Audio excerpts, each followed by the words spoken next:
नमस्कार मित्रों, अनुसंधान एकेडमी यूट्यूब चैनल में आप सभी का हार्दिक स्वागत है। मित्रों, आज का ये वीडियो सरकारी कर्मचारियों के लिए बहुत ही महत्वपूर्ण होने वाला है, क्योंकि इसमें सरकारी कर्मचारियों के बहुप्रतीक्षित मुद्दे यानी 8वें वेतन आयोग के बारे में विस्तार से चर्चा की जाएगी। तो आइए वीडियो की शुरुआत करते हैं। मित्रों, वीडियो की शुरुआत करने से पहले एक महत्वपूर्ण बात, यदि आपने अभी तक हमारे YouTube चैनल को सब्सक्राइब नहीं किया है तो सभी लोग चैनल को सब्सक्राइब कर लें और सभी प्रतियोगी सरकारी कर्मचारियों के बीच में शेयर करें, ताकि यह सूचना सभी कर्मचारियों के बीच में पहुंच जाए।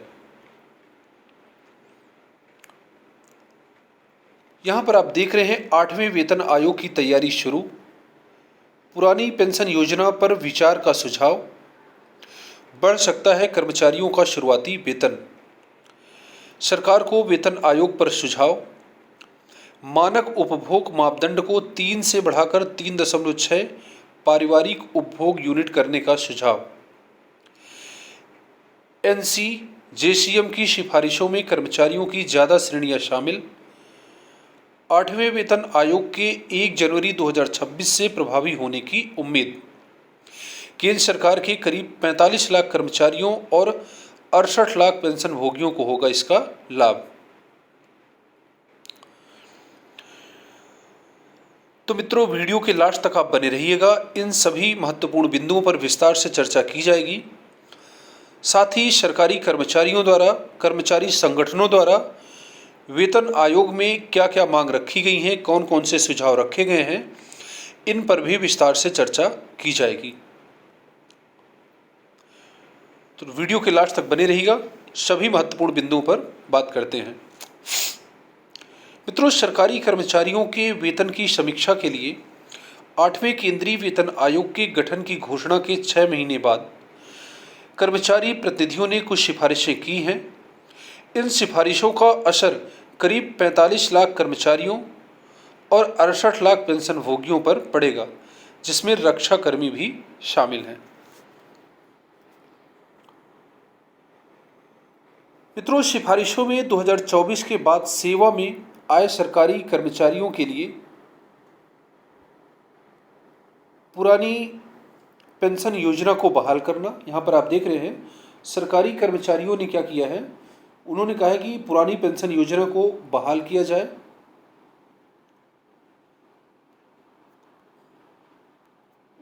पुरानी पेंशन योजना को बहाल करना, अन्य सेवानिवृत्त लाभों में सुधार करना, कर्मचारियों और पेंशन भोगियों को कैशलेस चिकित्सा लाभ प्रदान करने के तरीके तैयार करना, बच्चों के लिए शिक्षा भत्ता और स्नातकोत्तर स्तर तक छात्रावास सब्सिडी प्रदान करना शामिल है।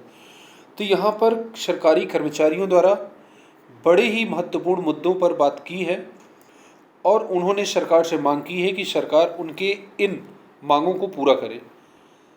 यहाँ पर पहली मांग है ओपीएस। कर्मचारियों ने अभी भी हार मानी नहीं है। उन्होंने सरकार से मांग की है कि 8वें वेतन आयोग में सरकार को ओपीएस लागू कर देना चाहिए। साथ ही साथ उन्होंने कहा है जो अन्य सेवानिवृत्ति के लाभ हैं, सेवानिवृत्त कर्मचारियों के लिए उनको जो लाभ दिए जा रहे हैं उन पर और भी सुधार करने की आवश्यकता है। ये दूसरा पॉइंट है। और कर्मचारियों और पेंशन भोगियों को कैशलेस चिकित्सा प्रदान करना।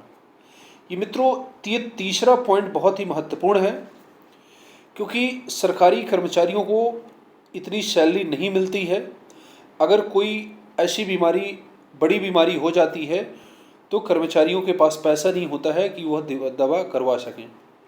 सरकारी कर्मचारी हमेशा सरकार के साथ खड़े रहते हैं, दुख में, सुख में, या फिर कोई काम हो, जो भी काम हो, सरकारी कर्मचारी सरकार के लिए हमेशा तत्पर रहते हैं। आधी रात में भी आप बोलोगे कि उनको ये काम करना है तो कर्मचारियों द्वारा ये काम किए जाते हैं। किंतु सरकारी कर्मचारियों की सबसे बड़ी समस्या ये है, उनको चिकित्सा सुविधा प्रदान नहीं की गई है। तो सरकार से आग्रह है सरकारी कर्मचारियों को कैशलेस चिकित्सा प्रदान की जाए और पूरी परिवार सहित कम से कम पति, पत्नी और 2 बच्चों को एक कैशलेस चिकित्सा कार्ड जारी करे और उसमें कम से कम 4 लोगों को यहाँ पर सरकार को शामिल किया जाना चाहिए, ताकि कर्मचारियों को स्वास्थ्य के लिए भटकना ना पड़े। आज की डेट में वैसे तो 7 मौलिक अधिकार हैं, एक 8वें मौलिक अधिकार की भी आवश्यकता है, जिसमें है स्वस्थ रहने का अधिकार। इसको अलग से मौलिक अधिकार का दर्जा दिया जाए और साथ ही साथ सभी कर्मचारियों को, न केवल सरकारी कर्मचारियों को अपितु संपूर्ण भारत में सभी को चिकित्सा सुविधा प्रदान की जानी चाहिए सरकार द्वारा। क्योंकि जब भारत स्वस्थ होगा, भारत के लोग स्वस्थ होंगे, अच्छा काम करेंगे, तभी भारत मजबूत होगा। अगर भारत को विश्व शक्ति के रूप में विश्व के समक्ष प्रस्तुत करना है तो सबसे महत्वपूर्ण बात है कि सरकार को भारत के लोगों को स्वस्थ बनाना पड़ेगा। कहा गया है हेल्थ इज वेल्थ। तो अगर भारत के सभी लोग स्वस्थ होंगे, उनका स्वास्थ्य अच्छा होगा, सबसे बड़ी संपत्ति वही है, क्योंकि स्वस्थ स्त्री, पुरुष और बच्चों से ही उस देश की जो है शक्ति का आकलन किया जाएगा। किसी देश की जो शक्ति होती है वो शक्ति खेत खलिहानों में नहीं, पशुओं के झुंडों में नहीं, पशु पक्षियों में नहीं, बल्कि उस देश की पढ़ी लिखी स्वस्थ जनता में होती है। तो यहाँ पर अगर सरकार द्वारा ऐसी मांग को मान लिया जाता है, यहाँ पर आप देख रहे हैं 45 लाख कर्मचारी हैं और अगर 45 लाख परिवारों को स्वास्थ्य लाभ का अवसर दिया जाता है, कैशलेस चिकित्सा व्यवस्था की जाती है, तो स्वास्थ्य के क्षेत्र में सरकार का एक बड़ा कदम माना जाएगा। कैबिनेट सचिव टीवी स्वामीनाथन की अध्यक्षता वाली national council of joint consultative machinery ने मानक उपभोग मापदंड को 3 से बढ़ाकर 3.6 पारिवारिक उपभोग यूनिट करने की सिफारिश की है। NCJCM में 8वें केंद्रीय वेतन आयोग की शर्तें तैयार करते समय सिफारिश की है। इसमें कर्मचारियों का शुरुआती वेतन बढ़ सकता है। यह सिफारिश राष्ट्रीय न्यूनतम वेतन नीति निर्धारित करने के लिए श्रम एवं रोजगार मंत्रालय द्वारा 2019 में गठित विशेषज्ञ समिति के निष्कर्षों पर आधारित है। वित्त राज्य मंत्री पंकज चौधरी ने राज्यसभा में पूछे गए एक सवाल के जवाब में यह जानकारी दी है। तो यहाँ पर आप देख रहे हैं वित्त राज्य मंत्री द्वारा यह जानकारी दी गई है, इसलिए कोई अफवाह नहीं है, ये रियल है। सवाल में पूछा गया था कि क्या सरकार को 8वें वेतन आयोग पर NCGCM के सुझाव प्राप्त हुए हैं। अगर 8वें वेतन आयोग के काम के दायरे में इसे शामिल किया जाता है तो इसमें बुनियादी खर्च का अनुमान बढ़ सकता है और शुरुआती वेतन का बेंचमार्क ऊपर जा सकता है, यानी कर्मचारियों का शुरुआती वेतन बढ़ सकता है। उपभोग यूनिट एक मानक पैमाना है जिसका उपयोग लोगों की पोषण संबंधी जरूरतों की तुलना करने के लिए किया जाता है। आमतौर पर यह औसत कामकाज करने वाले वयस्क पुरुष के संदर्भ पर आधारित होता है। 8वें वेतन आयोग के 1 जनवरी 2026 से प्रभावी होने की उम्मीद है। तो यहाँ पर आप देख रहे हैं 1 जनवरी 2026 से 8वां वेतन आयोग लग सकता है और 8वां वेतन आयोग लगेगा तो सरकारी कर्मचारियों को महंगाई से थोड़ा राहत मिलेगी। NCGCM नियोक्ता के रूप में केंद्र सरकार और कर्मचारियों के बीच सभी विवादों के शांतिपूर्ण समाधान के लिए कर्मचारी पक्ष एवं नियोक्ता पक्ष के प्रतिनिधियों के बीच रचनात्मक बातचीत का एक प्लेटफॉर्म है। शर्तों को तैयार करते समय सरकार NCGCM द्वारा की गई सिफारिशों पर विचार करती है, लेकिन वे बाध्यकारी नहीं है। उनकी सिफारिशों की समीक्षा कार्मिक एवं प्रशिक्षण विभाग और व्यय विभाग की द्वारा की जाती है। उसके बाद मंत्रिमंडल की मंजूरी के लिए एक अंतिम मसौदा तैयार किया जाता है। परिषद ने यह भी कहा है कि केंद्रीय वेतन आयोग 15वें भारतीय श्रम सम्मेलन की सिफारिश और बाद के संशोधनों को ध्यान में रखते हुए न्यूनतम पगार के लिए वेतन ढांचे एवं अन्य लाभ को निर्धारित करेगा।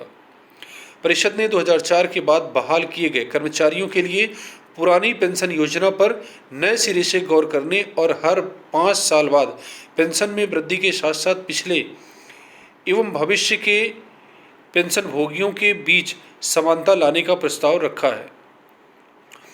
अगर इसकी तुलना में 7वें वेतन आयोग से की जाए तो एनसीजेसीएम की सिफारिशों में कर्मचारियों की ज़्यादा श्रेणियों को शामिल किया गया है।